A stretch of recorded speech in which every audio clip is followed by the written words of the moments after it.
automáticamente a la gente. A ver si quedaron bien en room 1, están Ari. Y mira, están funcionando de pedo como nosotros le pedimos. ¿De Maravilloso. pedo o te están leyendo? Ah, ahí Te estoy están armando dos, escuchando. sí, ahí estoy armando dos, es lo mismo, digamos. Vos grabás el tuyo. Eh, bueno, sí, me están escuchando. No me paranoico. Bueno, ahí abro los rooms, gente. Nos vemos.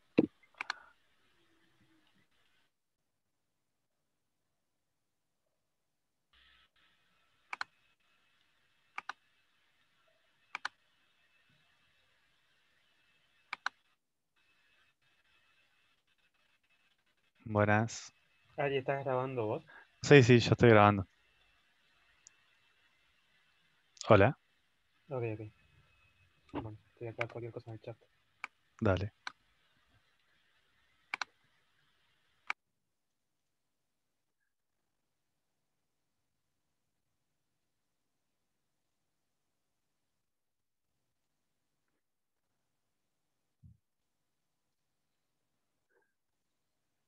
Bueno, están todos y todas.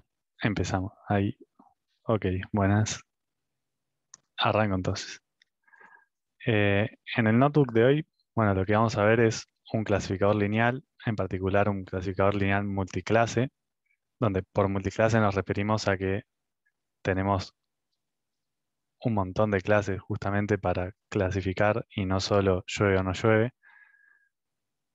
Pero bueno, antes que nada tengo que mencionar que muchas partes de este código son partes que están en el notebook de la clase 3 del curso de posgrado de Sistemas Dinámicos de Inteligencia Artificial aplicados al modelado de datos de Gabo Mindin, que uno se los recomiendo mucho porque está muy bueno.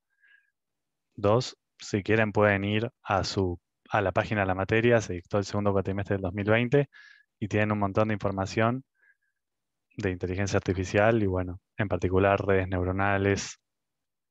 Así que si están interesados en saber un poco más del tema, pueden robarles la información. Eh, bueno, el dataset, como comenté antes, que vamos a ver, es el de Fashionist, que tiene estas imágenes, o sea, acá hay un subconjunto de imágenes donde se ve que tenemos prendas de vestir. Y son imágenes que son de 28 por 28 píxeles, que están en escala de grises. Es decir, que tenemos un solo canal de color que iría entre 0 y 255. Igual eso lo vamos a ver ahora con los datos. Pero digamos, si tuviésemos, por ejemplo, imágenes a color, tendríamos imágenes de 28 por 28 píxeles por cada uno de los colores, que RGB son 3. Entonces nos quedarían distintos los, los tipos de datos y se trabaja un poco distinto. Em, pero bueno, lo que vamos a hacer es, uno, cargar el dataset, que va a ser diferente a como venimos haciendo porque este dataset está precargado ya en un módulo de la librería Keras y lo podemos cargar mediante este código. Vamos a preparar los datos para el modelo y después ajustar el modelo para predecir imágenes en el test y comparar con la predicción, o sea, comparar la predicción con el label real. Lo vuelvo a repetir, lo había dicho antes en la clase, que el dataset consta de 70.000 imágenes, donde tenemos 60.000 de imágenes de testeo y 10.000, perdón, 60.000 de entrenamiento y 10.000 de testeo. Entonces, lo bueno de este notebook es que no tenemos que llamar a Drive, entonces lo podemos correr tranquilamente sin tener que ir abriendo links y permitiendo. Pero bueno, acá básicamente cargamos las librerías típicas que usamos en Python, Matplotlib, NumPy y Seaborn. Acá vamos a cargar el dataset y la forma que lo cargamos es pidiéndole al principio el xtrain y el etrain y después vienen como tuplas el xtest-raw y el itest. Y lo que hacemos es fashionminist.lowData y con esta forma O sea, de esta forma vamos a tener ya separados los datasets de testeo y de entrenamiento con los labels de cada uno. Ahora, las categorías están acá si entramos a la página de donde está creado el dataset, que de hecho tiene un montón de cosas re piolas como visualizaciones del dataset en PCA. Y bueno, nada, no importa, pero lo que digo es que acá están los labels. O sea, los labels que nos están dando, el eTrain va a ser un numerito de 0 a 9 que corresponde con estas categorías. O sea, estas categorías las saqué de acá. Donde, o sea, la categoría 0, o sea, el elemento 0 de categoría corresponde al label 0 y es shirt, y el elemento 1 de categorías corresponde al label 1 y es pantalones, y bueno, y así sucesivamente. Bueno, una vez que cargó, nos fijamos cómo son las formas de estos objetos que cargamos. Por ejemplo, tenemos acá 60.000 entradas de 28 por 28, que es razonable. El eTrain son 60.000 entradas. Esto no está en formato matricial, a tener en cuenta. Y bueno, 10.000 y 10.000. Y ahora el dtype es unit 8, que posteriormente lo vamos a querer cambiar a float. Pero bueno, ¿qué significa entonces que o sea, la forma del vector sea esto, del array de NumPy sea esto?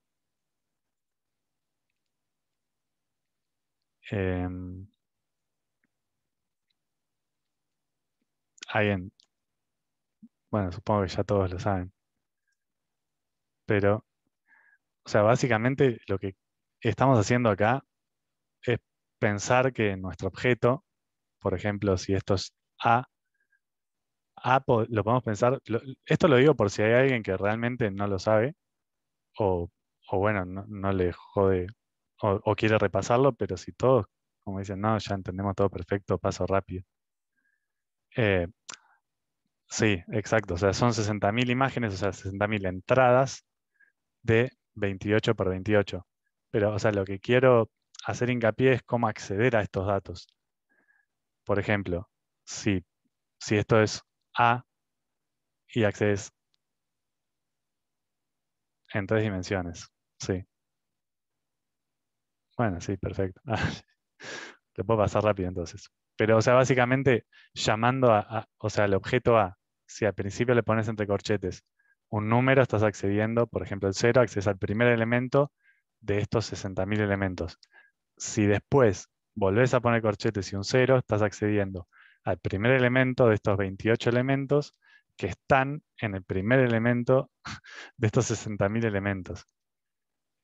Y lo mismo, o sea, si haces esto, estás accediendo al primer elemento de este, que está en el primer elemento de este, que está en el primer elemento de este. Esto lo estoy mencionando únicamente porque cuando tenés imágenes que son en color, o sea, en RGB, ya este vector no es así, sino que tiene esta forma, que es 60.000 por 28 por 28 por 3. Y bueno, ahí ya no es como tan trivial pensar cómo es el vector, pero bueno, por ahí sí. Bueno, y después para pasar el formato de unit a float, lo hacemos con el asType. Y bueno, lo que queremos ver ahora es cómo se ven las imágenes y qué etiquetas le corresponden. Para un conjunto random de 25 imágenes, es decir, me genero una figura, le seteo el tamaño de la figura y hago un iterador donde range de 25 es un vector que va de 0 a 24. Y bueno, me defino un número random que va de 0 a la longitud del X de entrenamiento, o sea, de las muestras, que son 60.000, y elijo al azar un número de 0 a 60.000. Entonces después hago subplot, 5 filas y 5 columnas, y los voy llamando en cada iteración, y lo que voy a hacer es plotear imshow, o sea, plt.imshow lo que hace es plotear una imagen, pero tiene que estar en formato imagen, o sea, en formato matricial de, en este caso, sería el vector de 28 por 28, o bueno, matriz de 28 28. No le puedes dar o sea, una secuencia de píxeles enorme. Tiene que estar en formato matricial. Interpolación NaN es que no haga interpolación, o sea que básicamente grafique los píxeles crudos.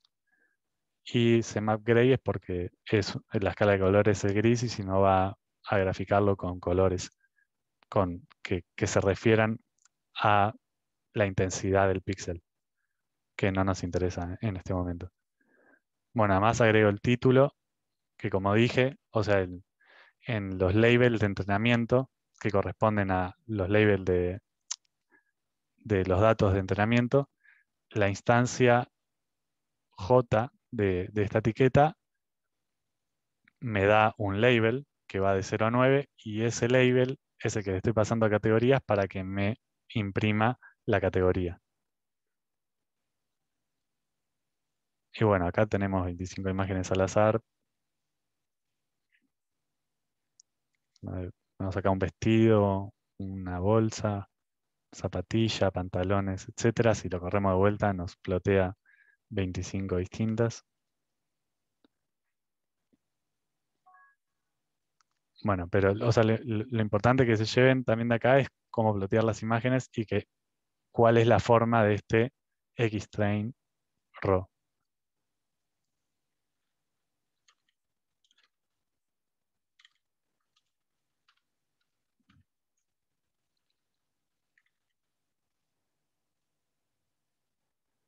Que justamente, o sea, es una matriz de 28 por 28 píxeles.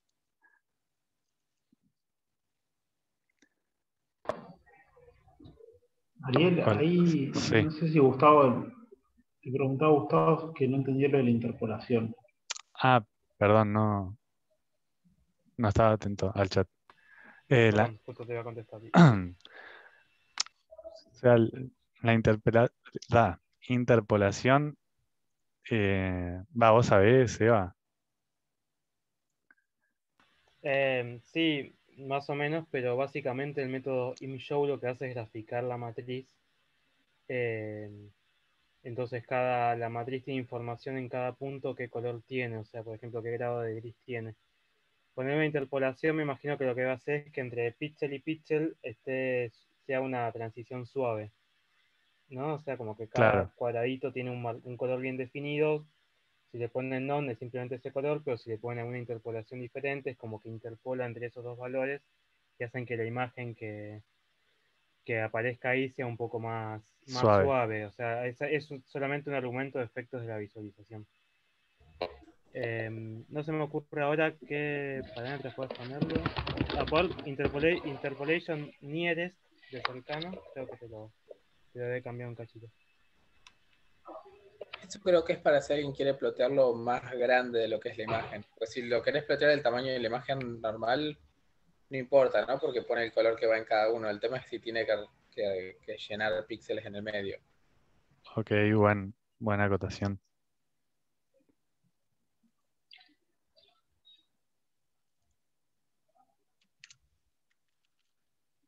O sea, decir que si borro interpolación.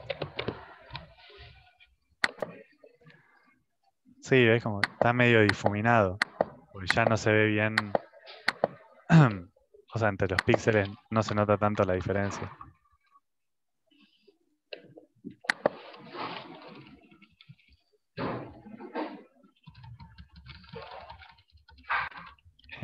Bueno, entonces también podemos tratar de fijarnos cuál es la distribución justamente de valores. Sí, exacto. O sea, lo que dice Seba, todas las funciones que siempre vamos introduciendo, fíjense en la documentación que tienen todos los parámetros posibles y súper bien explicados. Igual está bien que pregunten, porque si sabemos y lo podemos responder, buenísimo. Bueno, entonces ahora lo que estamos haciendo es graficando un histograma de esta matriz. Perdón, Juan, ¿te podrías mutear?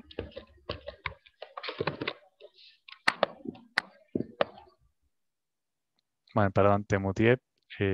Si después querés hacer una pregunta, desmuteate.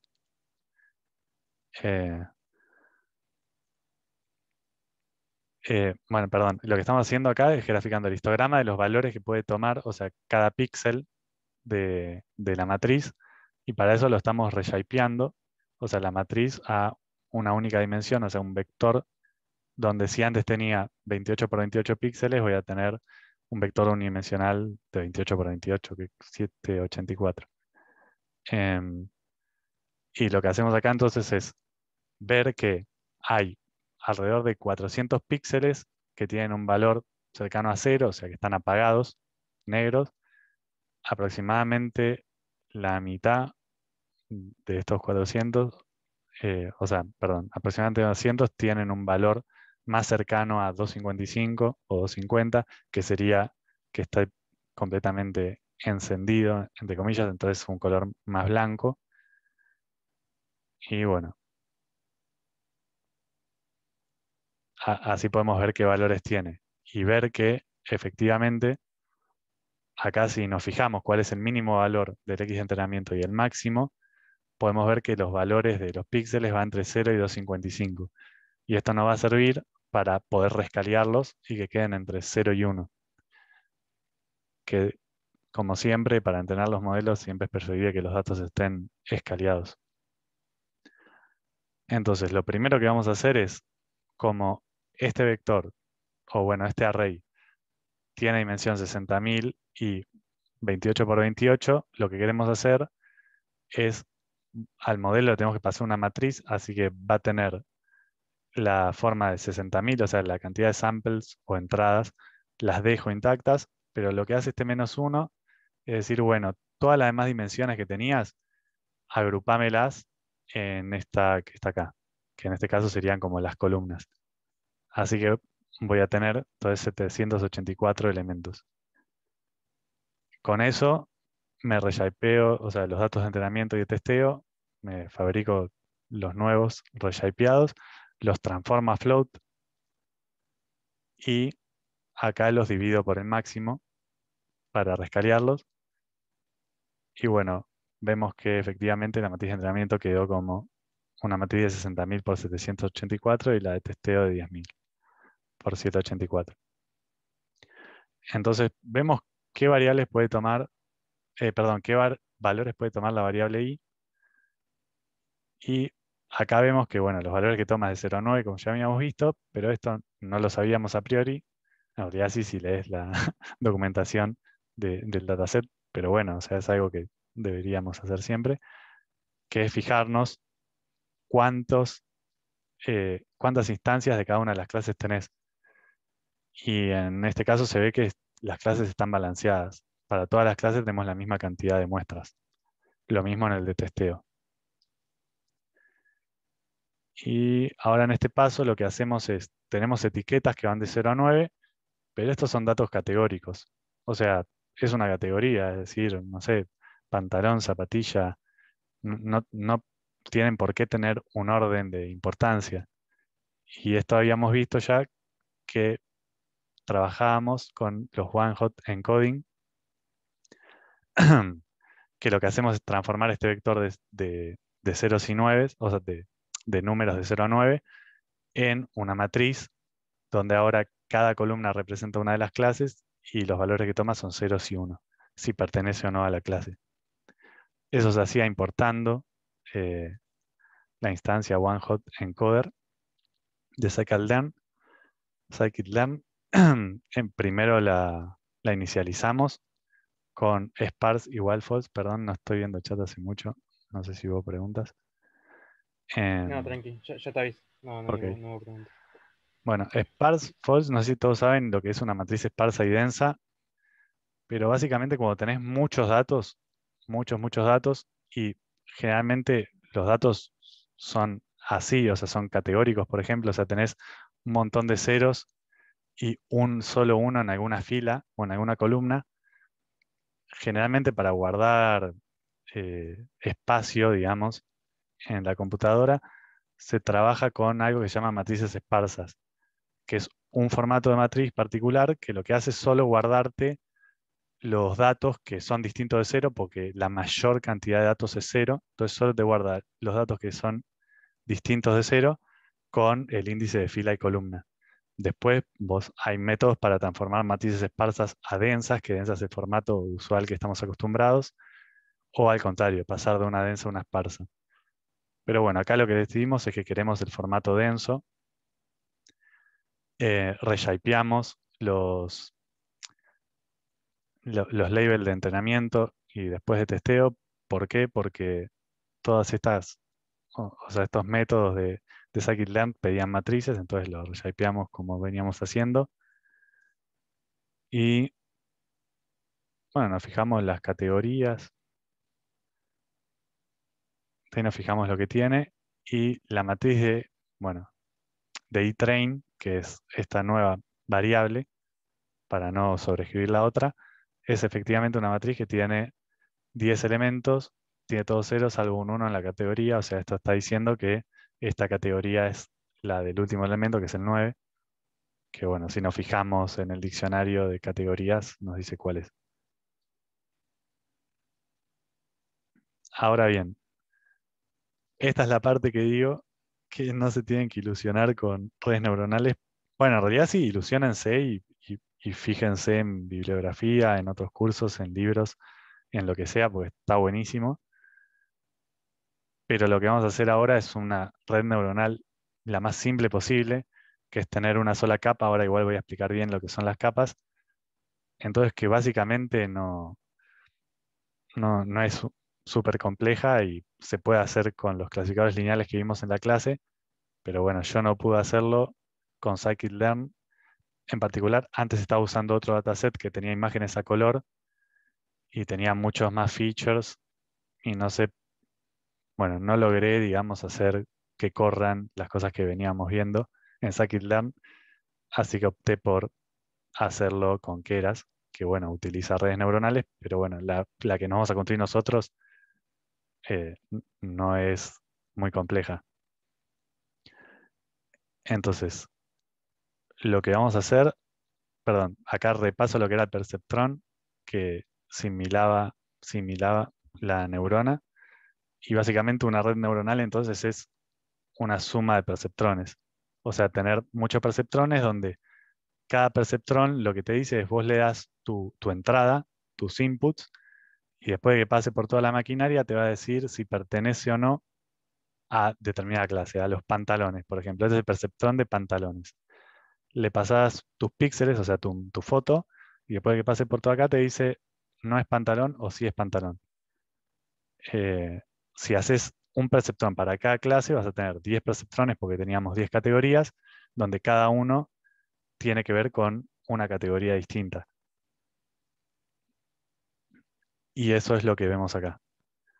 O sea, básicamente una red neuronal tiene esta forma, donde vos de vuelta tenés la entrada, las entradas van a una capa de entrada, donde en este caso, o sea, lo podemos pensar como que acá, o sea, estos son, digamos, para la primer feature, que sería, por ejemplo, el píxel de la fila 1, columna 1, lo entras acá y de acá salen varios pesos a los distintos perceptrones, donde cada perceptrón se refiere a una categoría distinta, que tendríamos 10 en este caso.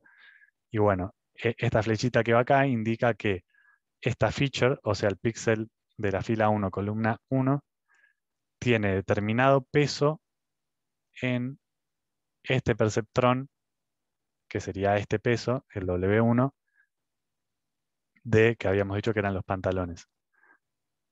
Entonces, tiene un peso para cada uno de los perceptrones, y en particular el peso puede y probablemente sea distinto, o sea, va a ser distinto para cada uno de los perceptrones a los que está entrando. Entonces, básicamente lo que tenés acá es una matriz de pesos y la salida son, bueno, la cantidad de perceptrones, que capas ocultas es justamente lo que no vamos a ver de las redes neuronales, que es básicamente tener muchas de estas capas así unas apiladas al lado de la otra. Lo que tenemos acá no es esto, no tenemos capas ocultas, tenemos la capa de entrada que va a los perceptrones y de los perceptrones a la salida. Entonces, bueno, no puedo, pero imagínense, o sea, tachen esta parte que está acá, y básicamente, o sea, de la entrada, cada uno de los píxeles va con un peso a cada uno de los perceptrones, y después entonces tu entrada, que es tu foto, cada uno de estos es un píxel. Cuando pasa por todo esto y lo multiplicas por la matriz de pesos, te va a decir si, por ejemplo, activó el perceptrón de pantalones, o bueno, le va a dar un valor al perceptor de pantalones, uno al de la otra categoría, y así sucesivamente. Cada uno va a tener un valor que me dicen si esa imagen pertenece o no a la categoría de este perceptrón. Y entonces, a la salida lo que queremos es quedarnos con el valor más grande de los perceptrones.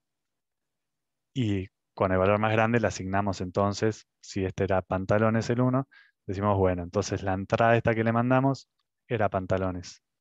Ahí hay una pregunta curiosa, ¿existe Sí. overfitting de redes neuronales? Sí, sí, tal cual. De hecho, es algo que estoy en un proyecto que estoy haciendo para el doctorado, estoy tratando de clasificar tipos celulares en una base de datos single cell, y lo que nos está pasando es que tenemos un montón de features, perdón, un montón de parámetros de la red neuronal, y tenemos un overfitting. O sea, en el dataset de entrenamiento la accuracy es buena, pero en el de testeo no es tan buena. Igual, Seba, vos seguramente sepas mucho más, así que si querés agregar cosas, bienvenido. No, no sé si sé mucho más, pero al menos sí que vale todo lo que vimos, tipo cross-validation y regularización. Como todo algoritmo de Machine Learning, hay, eh, las prácticas son las mismas. Digo, uno puede hacer cross-validation, puede meterle regularización para que los pesos, por ejemplo, de los enlaces no sean muy grandes. Pero sí, existen. Tenían algo diferente, creo, las redes neuronales cuando agregabas varias capas. Pero sí, o sea, existen, no sé si las redes neuronales proponen alguna solución es mejor que otros algoritmos, no sé. Pero sí O sea, existen. lo que a mí Sí. me quedó es que al agregar capas, o sea, lo que haces es que cada capa te aporta parámetros, estos hiperparámetros que habíamos hablado, que en nuestros casos eran el coeficiente eh, de la regresión y, no sé, el número, el orden de los polinomios a los que, perdón, el orden de la el orden máximo de las features, no me sale, de las features que estamos viendo, tipo x cuadrado, x tercero, x al cubo. Así, esos son hiperparámetros. Bueno, las redes neuronales también tienen hiperparámetros que son efectivamente los pesos estos, y acá pueden ver que cuantos más capas tenés, más pesos tenés, más hiperparámetros tenés. Y bueno, en particular, si tenés muchos hiperparámetros, vos podés ajustar la función más compleja que se te ocurra. Cualquier función la vas a poder ajustar si tenés la cantidad suficiente de parámetros. Entonces, vale lo mismo, como dice Seba, para redes neuronales. Vos querés evitar el overfitting. O sea, si te haces una función más compleja, vas a poder ajustar mejor a tu dato de entrenamiento, pero después cuando quieras aplicarlos a tu dato de testeo no te va a predecir tan bien. Estoy leyendo el chat, que ande mal. Claro, pero lo que suele pasar es que deja de mejorar la validación, pero no pasa a empeorar. Entonces mete más parámetros y vas mejorando un poco. Ok. Perdón, yo tampoco entendí el comentario. No sé si querés abrir el micrófono. Lo que digo es que vieron la típica curva que suele pasar en que uno va mejorando, entonces de train, los datos de train van mejorando siempre, y los de validación generan una U donde empiezan a empeorar, eso que acabas de mostrar. Como eso no sucede en general en las redes neuronales, la línea verde como que en un momento se estanca y se mantiene recta después de un momento. Algo que funciona con las redes neuronales es que lo único que tiene que mejorar es que la línea verde sea cada vez más parecida a la roja. Entonces muchas veces uno lo que hace es le va metiendo más pesos, eso va aprendiendo, o sea, va generalizando más y funciona. Entonces como que a la larga, o sea, lo que quiero decir es que uno puede ir agrandando las redes y eso, a diferencia, en vez de overfitear como uno creería, muchas veces simplemente entrena mejor la red, que es lo típico, ¿no?, de GPT-3. O sea, los modelos estos nuevos de Transformer que están haciendo ahora, lo que hacen es más capas, más parámetros, más todo y listo, y funciona. O la Convolutional Network, que le meten más profundidad y, bueno, quiero mejor resolución, bueno, más capas en el medio y listo, y funciona. Como que no tiene ese problema de que a mayor cantidad de parámetros más overfitee. Ok. Sí, perdón, puedo hacer el comentario que me acuerdo que había, esto lo digo completamente de ignorante, me acuerdo que había algo distinto de las redes neuronales, y creo que es eso que decís vos, que al agregar más capas no necesariamente te lleva al overfitting, porque es como que cada capa es una abstracción y como que va cambiando los datos. Entonces había Claro, cada algo, capa termina aprendiendo algo distinto sí, ya, perdón, a mí ya se me escapa eso, no tengo tantos conocimientos. Pero sí, igualmente ahí te encontrarías con un problema computacional, ¿no? De que muchas más capas implicarían mucho más parámetros que ajustar, y Exacto. Por ya estarías eso, en el límite de la tecnología o de así. exacto. Bueno, Por eso, recién bueno, artificial. las nuevas, las de Transformers, GPT-3, esas que mencionaba recién, la movida es que tienen es un problema más computacional que de modelo. Claro.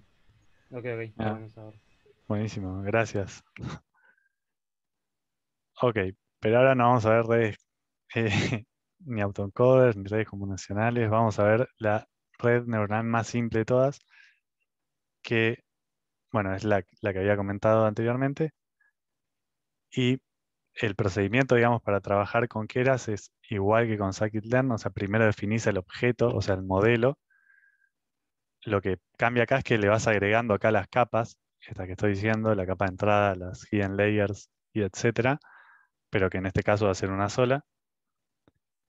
Y bueno, una sola y con 10 perceptrones. Y bueno, esa es la arquitectura de la red, la cantidad de capas, la cantidad de nodos, o si la capa es densa o no es densa, etcétera.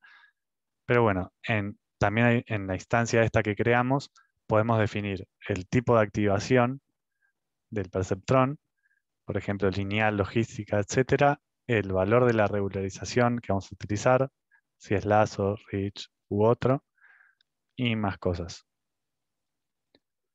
Ok,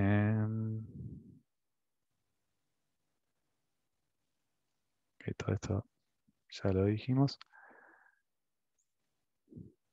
Entonces acá vamos a importar un montón de paquetes que nos sirven. O sea, en particular Sequential es el modelo que es el que vamos a entrenar. Dense es la capa que vamos a crear. Dropout, o sea, hay un montón de cosas que están acá que no hace falta en realidad cargarlas porque no las vamos a usar. Pero bueno, o sea, con Model Simple, o sea, acá inicializamos el modelo y le agregamos una capa densa, donde esa significa que cada una de las entradas tiene un peso a cada uno de los perceptrones. O sea, vamos a tener 784 pesos, o sea, de las entradas por cada uno de los perceptrones, que son 10. Y la activación de los perceptrones va a ser softmax.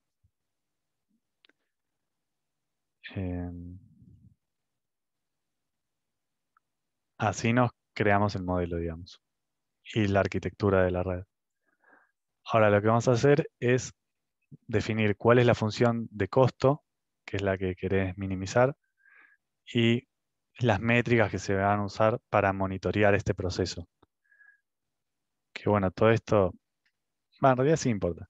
Las métricas para monitorear y cuál es el optimizador, que el optimizador no me acuerdo bien qué era, pero que funcionaba bien. Me acuerdo que había dicho Gonza en la clase, como que se está usando Adam porque funciona. Pero de vuelta, si alguien sabe de optimizadores y quiere aportar, bienvenido sea. Em, bueno, es importante notar y en realidad saber que este problema es un problema multiclase, pero que las clases son mutuamente excluyentes. O sea, no puedo, si tengo, no sé, un pantalón, no puede ser además una remera. Ya está, es un pantalón y listo. Hay otros datasets, por ejemplo, en el que podrías tener, qué sé yo, autos y camiones, y entonces, qué sé yo, la camioneta en que está en auto o camión. Y ahí ya es un poco más difícil decir que son mutuamente excluyentes, pero en este caso particular son mutuamente excluyentes. Y bueno, nada, entonces un dato que en este tipo de problemas se usa que el tipo de activación en la última capa es softmax, que es la regresión logística, softmax, y se suele elegir la categorical cross entropy como función de costo, que es básicamente esto que está acá, que va, o sea, es menos la sumatoria entre 1 y el output size, que en este caso es 10, de los, o sea, el label real por el logaritmo del label predicho. Hasta ahora creo que todo bien. Y bueno, para definir cuál es la función de pérdida, que en este caso es categorical cross entropy, pero Keras permite no solo cambiarla, sino creo que definir una propia y las métricas también. Pero bueno, en este caso vamos a usar default, que son estas, categorical cross entropy, categorical accuracy y el optimizador este que es Adam, que creo que si no le ponemos el optimizador por default, no me acuerdo cuál usa, pero bueno, es algo que se puede ver en la documentación. Pero de vuelta, esto excede a lo que vamos a ver en la materia, así que no sé si darle mucho detalle. Y lo importante acá sí es cómo entrenamos la red, que es muy similar a como hacíamos con scikit-learn, o sea, es con un punto fit, con los datos de entrenamiento, batch size y epochs. No me voy a meter en esto. De vuelta, Excel, contenido de la clase. Verbose igual 1 es para que te vaya diciendo en qué batch y en qué epoch está mientras entrena la red. Básicamente cuando termina las epochs, termina de entrenar la red. Y bueno, y además le estamos diciendo que use el X-test y el Y-test para validar la data y para tener eso, o sea, tener, digamos, la información de, de cómo está dando el modelo, si está dando bien o mal. Mira, vemos que corre re rápido. Tratando de hacerlo con scikit-learn, estuve mucho tiempo esperando y no corría. Igual probablemente lo estaba corriendo mal, o sea, implementando mal, pero no había forma. Probé varias cosas y no pude.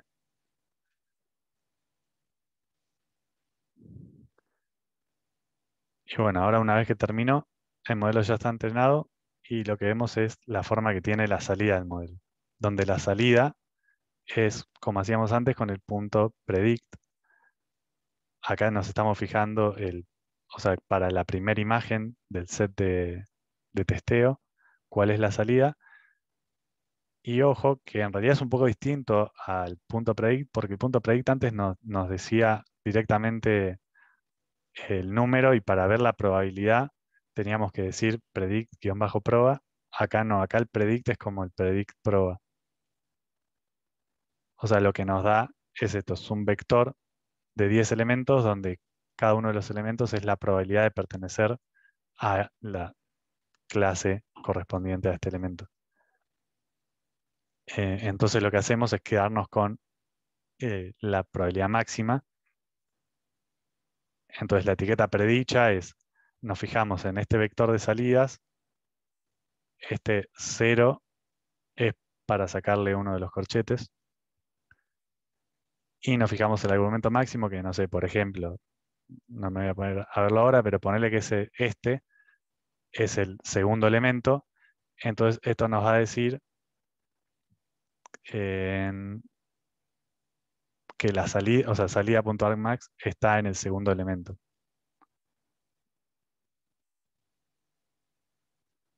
Pero bueno, era el 9 en este caso, entonces nos está diciendo esto, la predicción es la etiqueta 9, y la clase real era efectivamente el itest 0, es la etiqueta real, era la 9.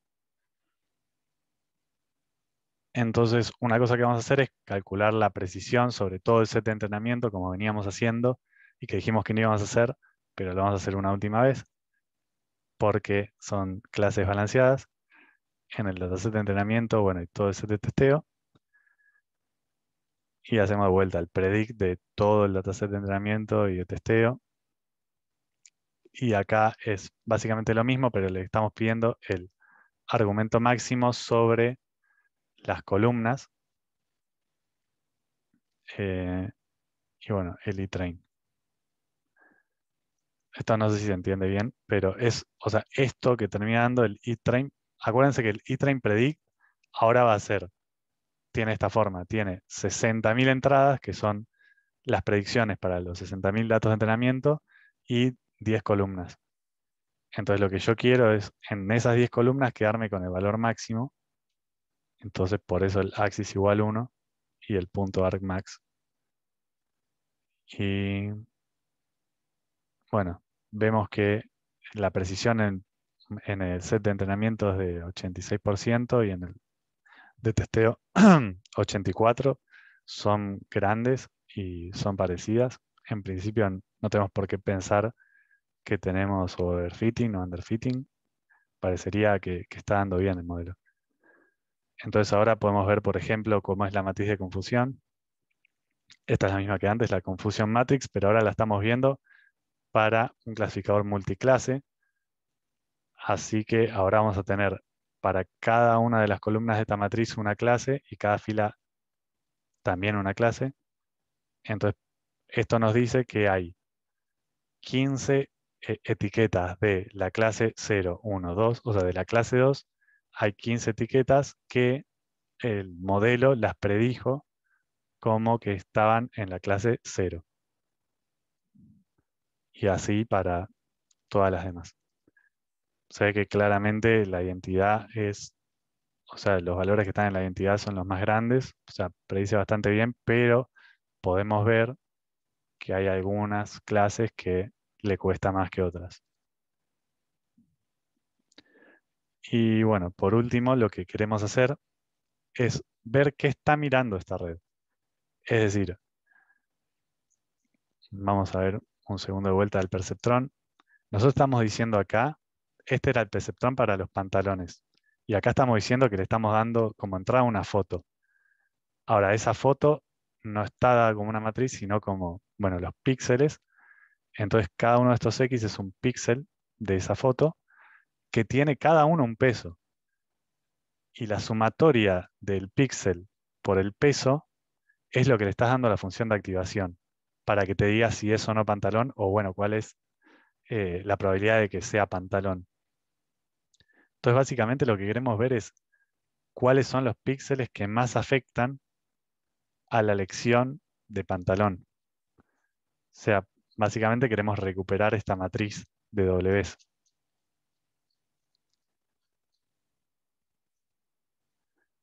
Y eso se puede hacer pidiéndole al modelo getWeights igual... Hola.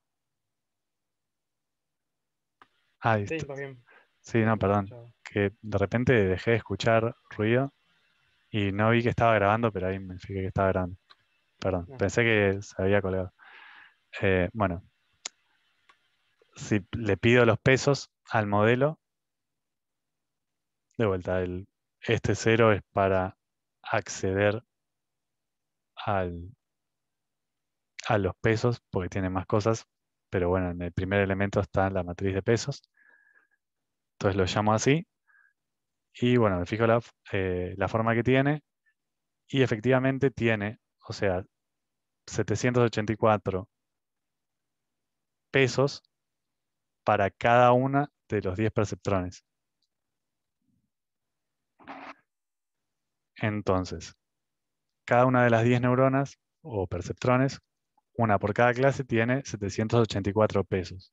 Uno por cada píxel de la imagen y no se cuenta el bias. O sea, no tenemos un peso para el bias. Ahora, la lectura del vector numérico de pesos no me dice nada.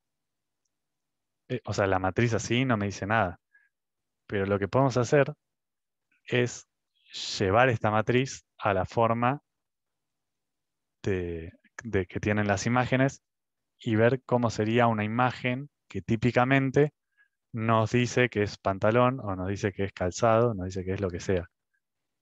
Bueno, esas formas, este es el plot que todas estas cosas ya las vimos. Acá, bueno, en los pesos estamos viendo todos los pesos, o sea, W0 son todos los pesos de el perceptrón y va de 0 hasta 9.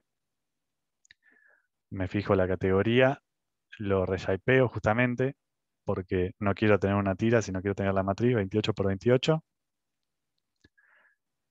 Y bueno, me fijo eso para cada uno de los perceptrones. Y me fijo qué da. Acá hay, no sé si se llegan a notar, pero bueno, este mapa de color nos indica que el peso correspondiente a este píxel es positivo y grande. El amarillo es lo más grande. El peso correspondiente a, por ejemplo, este píxel es negativo y chico, o bueno, grande en módulo, pero es muy chico.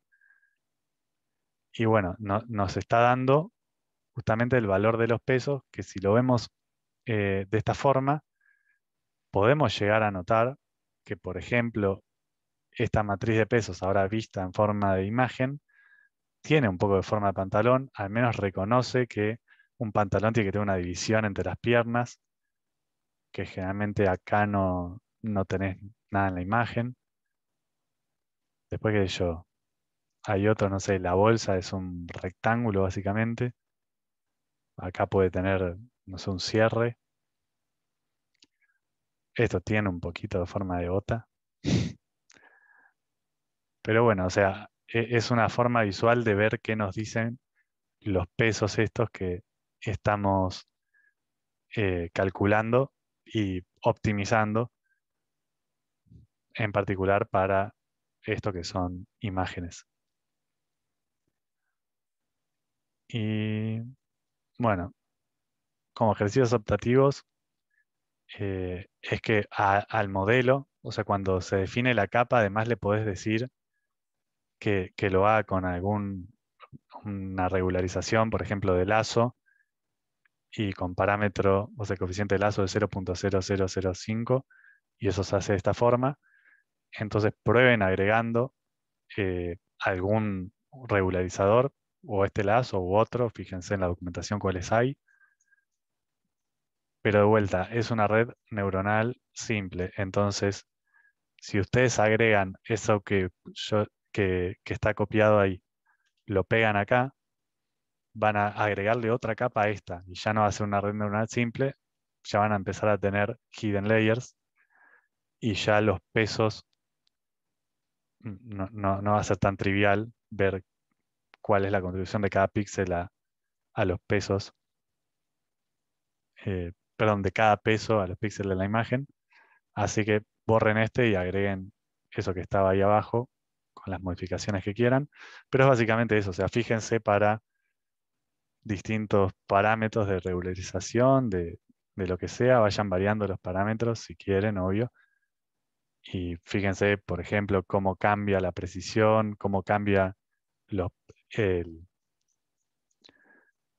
acá los valores, perdón, abajo, los valores de los pesos. O sea, si nos da cosas que se parecen más en realidad a los pantalones, a las bolsas y eso o no. Es un poco jugar, digamos, con el dataset. Y bueno, básicamente eso es el notebook de hoy. No sé si quedaron dudas o preguntas.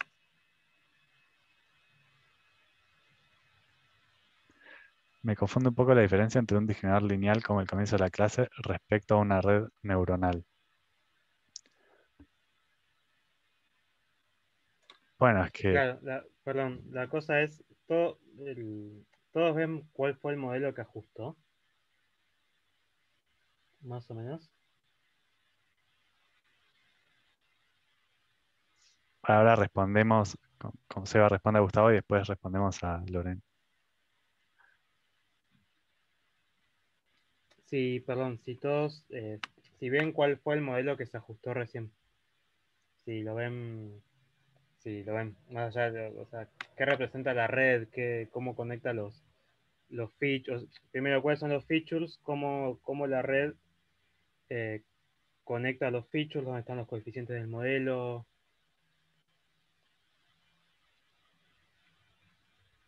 Ok, y cuáles son los features. Juan dice bien que son 10 perceptrones. ¿Cuáles son los, los features?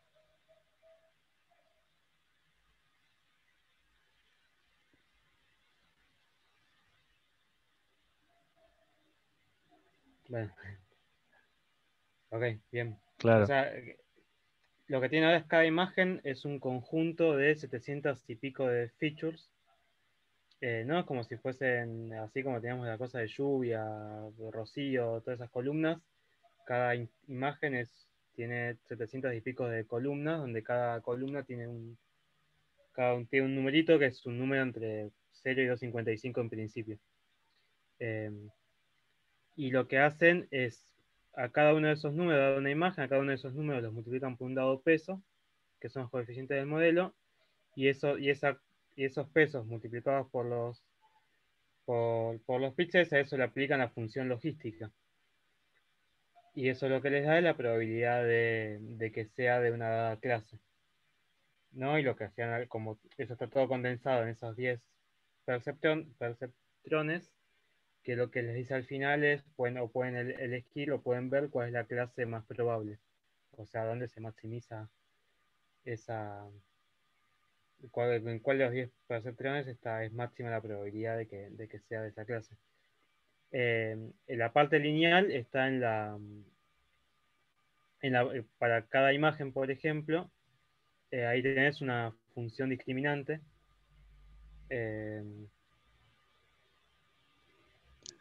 ¿No? sí, sí, que es el perceptrón. Anda O completando. sea, exacto. O sea, tienen una función lineal y esa función lineal después le aplican o sea, esa función lineal de alguna manera ya tiene como la información de a qué clase pertenecer, y cuando le aplican la función logística lo transforman como un número entre 0 y 1 que uno interpreta como una probabilidad. Acá, a ver si es esta parte, digamos, de la clase donde estábamos viendo la función discriminante, en el caso que tenemos más de dos clases.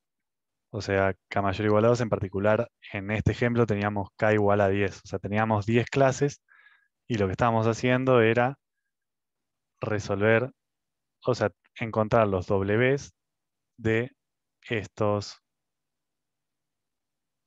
o sea, digamos, de estas funciones discriminantes, una para cada clase, donde K te indica la clase. O sea, esto lo puedes pensar, digamos, como el perceptrón. O sea, la salida del perceptrón 1, que habíamos dicho que era pantalones, cuando le metes la imagen, que en realidad no le estás metiendo una imagen, le estás metiendo un vector con píxeles, pero bueno, es como la imagen. Eso es igual a los pesos del perceptrón por la imagen, más este término que no lo estábamos viendo. Pero entonces, lo que habíamos visto es que el perceptrón lo que hacía era ir recuperando, o sea, no recuperando, ir tratando de corregir los errores de la predicción para actualizar estos pesos y que nos terminen dando, o sea, nos termine clasificando bien.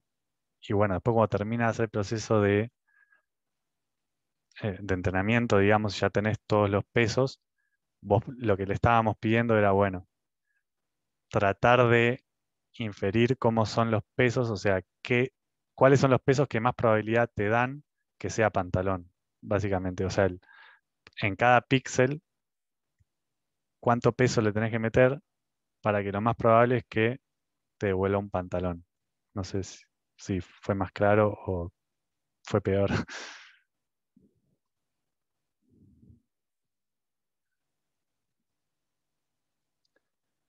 Ok, qué más claro. Y esas imágenes eran promedio de los inputs de cada clase.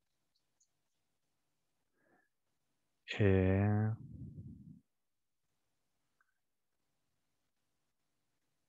es una buena pregunta, pero, o sea, en principio no sabría decir si es así. No creo. Bueno, no sé. O sea, es una... No creo que sea simplemente el promedio. No creo. Se puede... se puede probar, ¿no? Se puede promediar y ver si son iguales, esa es una forma rápida de verlo.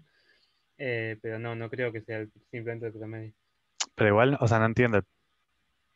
Las imágenes serán promedio de los Perdón. inputs. De cada clase. Pero ¿te referís a las imágenes de cuando graficaste los pesos al final?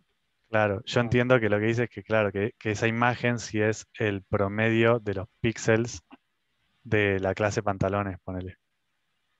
no creo que sea exactamente igual.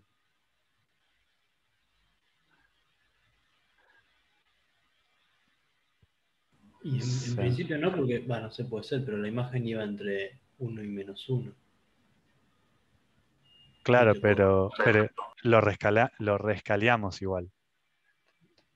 Perdón, el cómo se generan las imágenes, vos tenés para cada, por ejemplo, para la clase pantalones, te entran 784 pesos, que son los que vienen de cada píxel.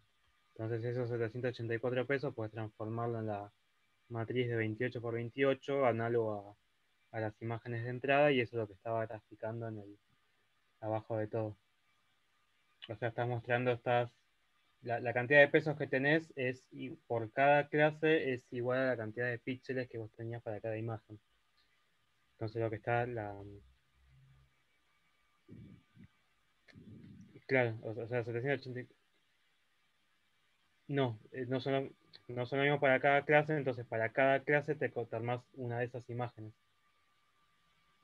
Entonces lo que Ariel mostró es cuál es, por ejemplo, para la clase remera, cuáles son los pesos más pesados, para la redundancia, los pesos más importantes, y eso te puede dar un indicio de dónde podría estar el punto que la red detecta como esto es importante para decir esto pertenece a la clase remera o a la clase bolso, por ejemplo.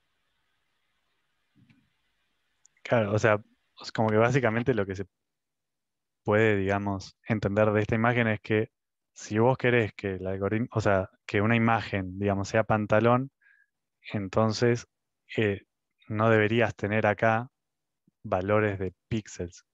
O sea, deberías tener negro, ponerle en este caso, porque generalmente etiquetó a los pantalones, o sea, a los pantalones que etiquetó, perdón, vio que acá tenían, no sé, una división.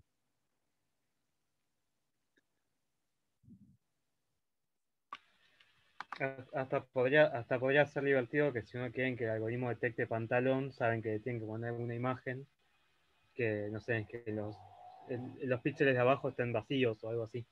Entonces, cualquier imagen que tenga algo vacío, capaz que el algoritmo detecta como pantalón. Que son esas imágenes que detectan perros con muffins. Y creo que un muffin con dos cosas de chocolate lo detectaba como un chihuahua o cosas así. Está bueno jugar cómo uno engañaría al modelo para que vea lo que uno quiere.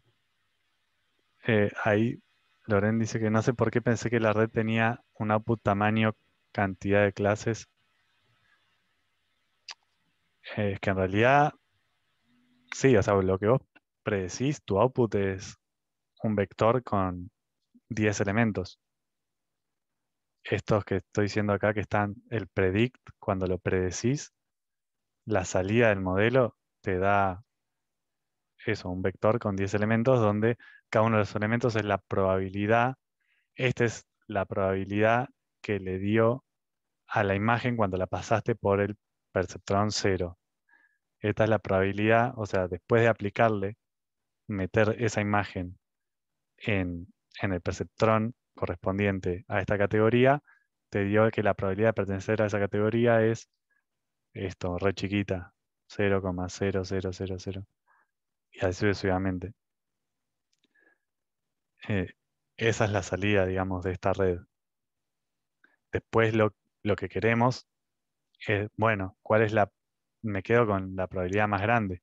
Y esa es a la que le digo, bueno, ok, entonces, si me diste todas estas probabilidades, la más grande, ¿cuál fue? Esta, la 9, que es 0,7, o sea, el 70%. Es un 70% de pertenecer a esta clase que la última era, bueno, no sé, para más fácil.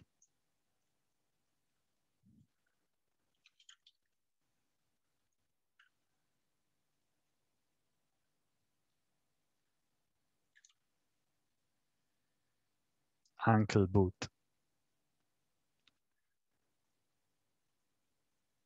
A ver si quedó alguna pregunta.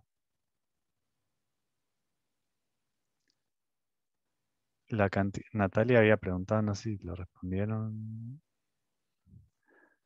Sí, sí, ya me respondieron, gracias. Ok. O sea, la cantidad de pesos es la misma que features para cada perceptrón, pero acá tenés 10 perceptrones. Entonces la matriz de pesos te queda de la cantidad de features por 10, 10, digamos. Claro, perdón, quizás no fue la mejor respuesta que pude dar.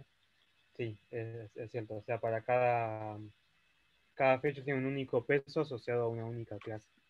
O sea, tenés 10 clases, claro, de cada feature, perdón, salen 10.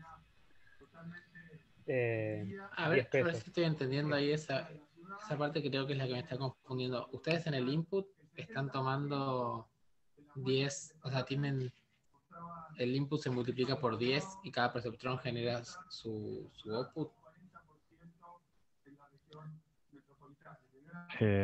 Perdón, el input se multiplica por 10. O sea, volvemos acá. Lo que estamos diciendo es que cada feature, o sea, cada uno de los píxeles, vos si tenés, olvídense, no sé cómo decirlo, pero olvídense de, no sé, esta capa que está acá, imagínense que acá no hay nada y que las líneas siguen así. Acá vos decís, el primer píxel tiene 10 pesos. En particular, en realidad, cada perceptrón es de esta forma, o sea que tiene, o sea, vos le estás dando la imagen y pasa por unos pesos que son los que se van actualizando y te devuelve un output. Entonces, esto ya es una matriz. Es la matriz de pesos, o bueno, si es un vector de pesos, es un vector de pesos para el perceptrón 1. Ahora, Perfecto, listo, sí, ahí lo entendí. ok, eso también vale para el perceptrón 2. Este también tiene un peso por cada una de las entradas. Y así para los 10 perceptrones, entonces en definitiva tenés 10 vectores de 784 elementos, que son los features. Cada uno de esos vectores son los pesos del perceptrón determinado, que es lo que estamos graficando acá abajo. Estamos diciendo, esta es la matriz, porque tenemos 784 vectores, o sea, filas de 10 columnas. Perdón, serían 10 vectores de 784 features, y lo que estamos fijando es, bueno, para el feature 0, o sea, para perceptrón 0, que sería el primer perceptrón, que sería esta columna, o sea, esta la dejo fija, y con los 2 puntos me fijo todas las filas de esa columna.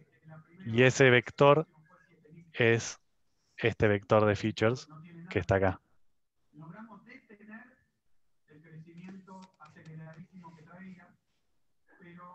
Y el input es la imagen, que decimos imagen, pero lo decimos unívocamente a que es una secuencia de píxeles, porque habíamos reshapeado la forma de 28 por 28 a 784. O sea que le estamos dando un vector de 784 elementos, que son estos, y bueno, cada uno de esos elementos tiene un peso.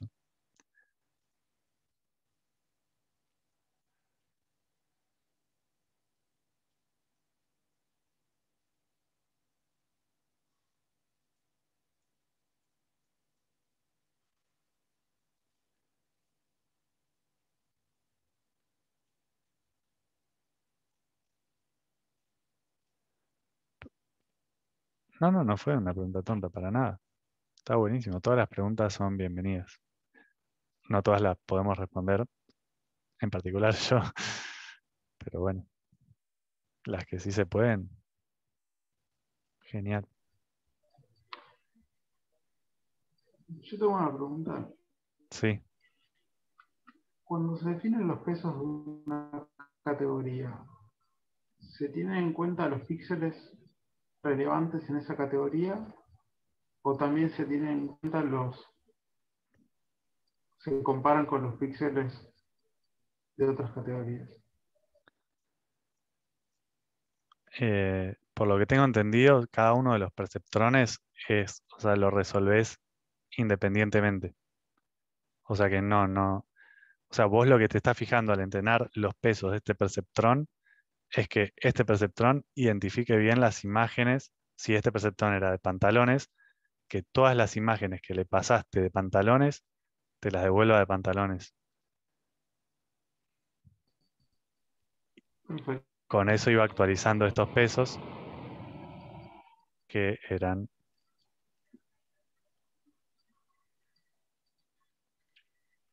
o sea, estos que están acá. Ahí cuando decís, perdón, ahí cuando decís actualizando los pesos es durante el entrenamiento. Una vez que termina el entrenamiento, los pesos están fijos para cada perceptrón, ¿no?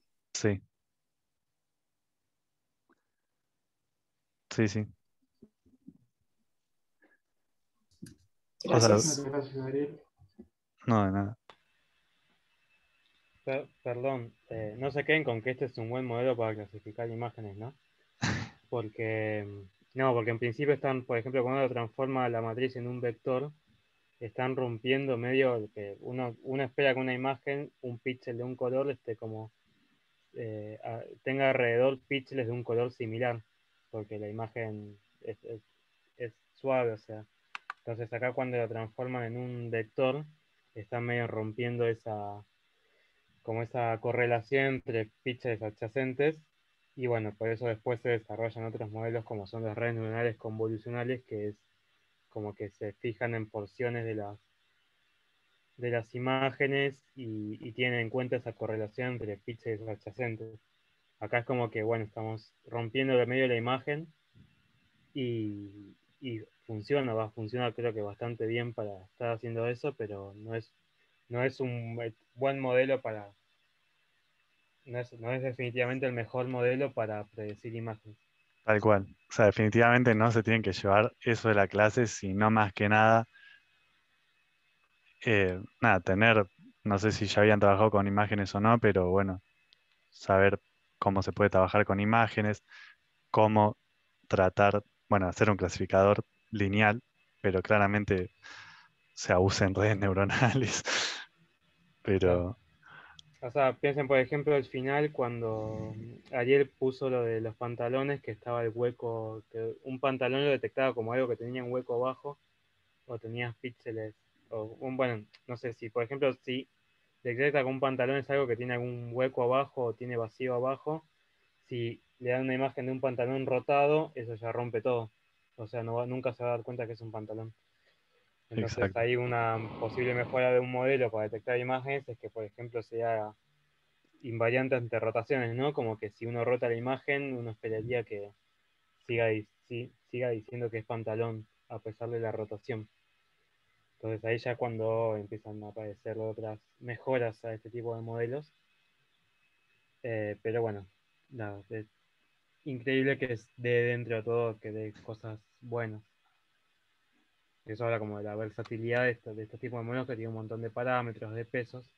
Igual me parece Eh, también que está un poco, o sea, hecho así el dataset. como que si vemos acá cómo es el dataset, están todos como decís vos, en el mismo, con la misma orientación, y no sé, todos los zapatos están apuntando a la izquierda. O sea, está Si van a medio clasificar una construida a imagen, juguete. pónganla bien ordenada, en la Sí, orientación correcta.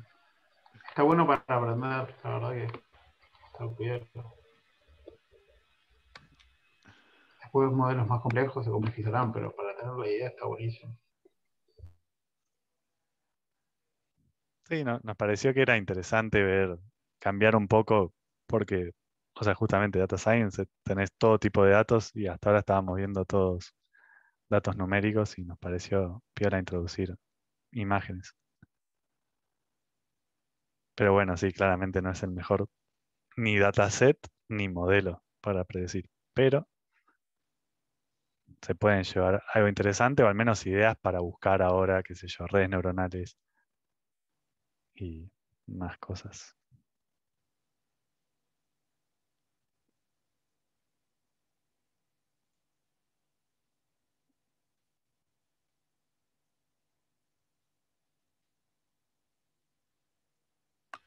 Si tienen preguntas de otras clases o cosas que quieran compartir y tenemos tiempo, podemos aprovechar también.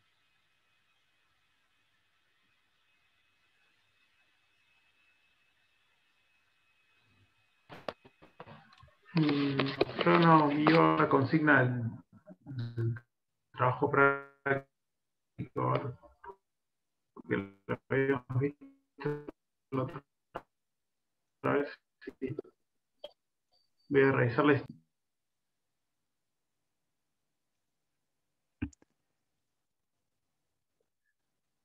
No sé si se me cortó a mi internet. Sí, soy yo, ¿no? No sos vos. Creo que se Ah, lo cortó. Perdón, ¿cómo es? Jessica puso en el chat. ¿Cómo es? nos vemos, Natalia. Sí, Jessica, lo de o sea, creo que el estándar para clasificar imágenes son lo que se llaman redes neuronales convolucionales. Que, que lo que hace es, básicamente es como que va recorriendo la imagen como por sectores, por cuadraditos y como crea como si fuese, lo digo así como con mis palabras, como que crea macropíxeles de alguna manera como zonas de la imagen y eso es como que eso es un perceptrón aparte, o sea, no agarra toda la imagen, sino que agarrando de a cachos y eso después, esos cachos después alimentan a otra red neuronal, o sea, son redes neuronales con muchas capas. Y una de las características que tiene es que te permiten distinguir, por ejemplo, no sé, contornos o líneas, capaz que líneas eh, rectas o curvas suaves, y entonces eso es lo que te permite ir como reconstruyendo. Por ejemplo, si tenés que clasificar, no sé, algún vidrio roto con algún objeto más suave, más redondeado, detecta eso, como que hay líneas de la imagen que son más picudas, por decirlo de una manera, y por otro lado detecta curvas suaves, entonces al empezar a encontrar esas características son mejores clasificadores. Por supuesto que debe haber modelos mucho más complejos y el tema siempre de la complejidad es que en algún punto ya empezás a perder un poco de interpretabilidad, o sea, no entendés muy bien qué hace la red y qué es lo que se está fijando la red para distinguir entre si es una clase u otra. Entonces ahí es medio como un compromiso de entender. Sí, está muy bueno, pero eso ya también uno empieza a perder, ya empieza a transformarse en una caja negra, ¿no? Como que uno le pone imágenes no sé, de alguna patología, por ejemplo, supongamos que uno quiere distinguir, le pasa radiografías y quiere distinguir si corresponde a huesos sanos o huesos fracturados, por decir algo. Y uno puede meterle imágenes una red neuronal media súper compleja, pasarle como los targets si eso no corresponde a una fractura y la red capaz que lo aprende bien, o sea, siempre con los juegos de cross-validation y regularización y todas esas cosas, la red puede aprender bien, pero llega un punto en que quizás uno cede un poquito e interpretar qué es lo que está haciendo la red para distinguir esas cosas y puede ser un tanto peligroso también, porque nada, está siempre quizás, al menos creo que nosotros como físicos, como que nos interesa siempre saber entender el por qué está haciendo cada cosa la red. Y no descansar en que predice bien, ¿no? Pero sí.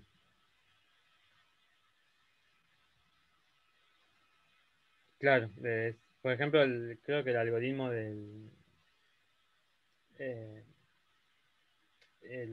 no, por ejemplo, en el caso del algoritmo de traducción de Google que tenía, no sé, si uno traducía, creo que había lenguajes que, por ejemplo, tenían distinción de género y uno escribía la palabra asociado a ingeniero o ingeniera en un lenguaje sin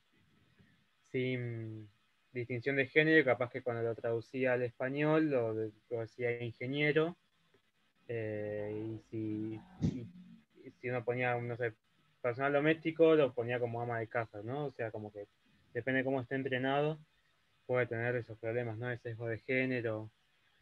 eh, por eso siempre es importante como saber qué es lo que está. Había otro caso también de imágenes, creo que de distinción entre lobos y perros, y un feature importante que distinguía entre lobos y perros era si el fondo era blanco. O sea, si estaba en nieve, seguramente era un lobo, y si no había nieve, no era un perro. Entonces ahí es como que es un algoritmo bastante malo, está como distinguiendo, como que solamente presta atención Al entorno. sí, claro, al contexto más frecuente de los ejemplos que estamos pasando. Pero y ahí eso es un problema de qué muestra le pasas a la red para que entrene, para que aprenda a distinguir entre perros y lobos, por ejemplo. Es toda una ciencia, ¿no? Las redes neuronales y estas cosas de deep learning ya es una ciencia en sí misma.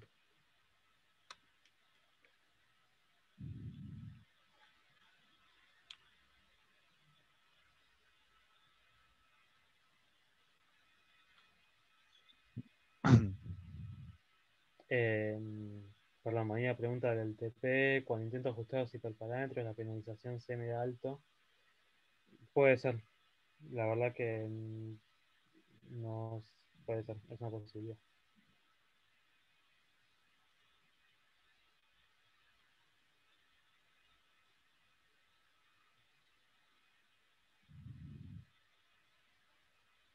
O sea, ¿te referís cuando lo estás entrenando con tu set de testeo? Perdón, de entrenamiento, pero probaste con el de testeo?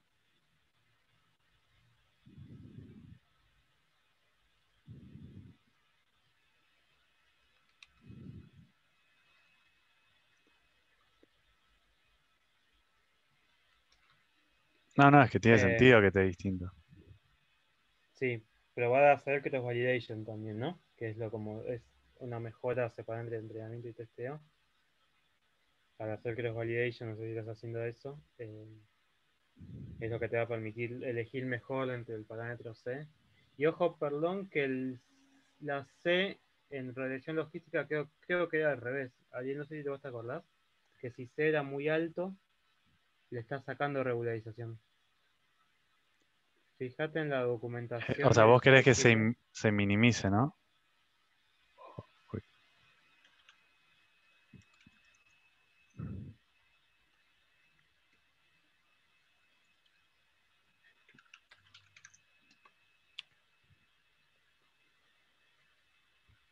¿Ves? C es la inversa de la regularización. Ah, mira. O sea, para no tener regularización tenés que poner un C muy alto. O bueno, poner el penalty igual a none. Más fácil. Pero si C, por ejemplo, es 0 o muy cercano a 0, estás como metiendo una regularización fuerte. O sea, que C sea alto, quizás al contrario, estás poniendo poco regularización y bueno, quizás es más fácil de interpretar y eso. Esto es diferente a regresión lineal, que en regresión lineal era más fácil. Digo, el parámetro si era alto es mucha regularización, si era bajo era poco regularización.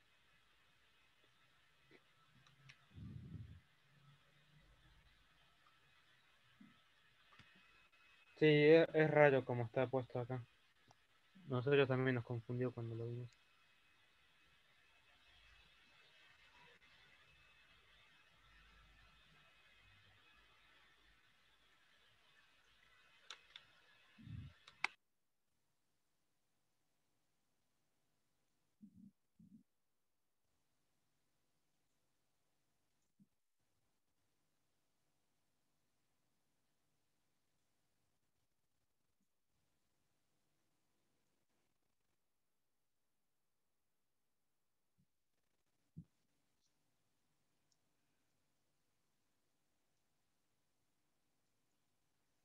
El otro grupo también sigue en el room.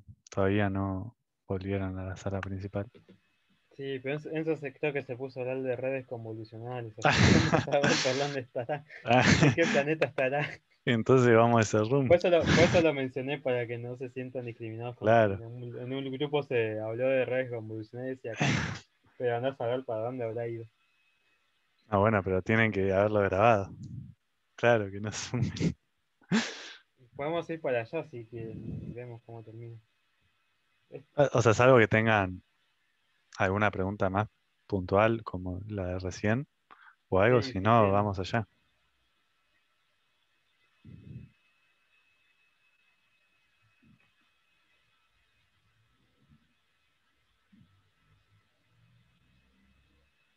Dale, joya. Pregunten en el foro también. Usen el foro para hacer consultas, todo lo que necesiten. Tratamos de contestar rápido.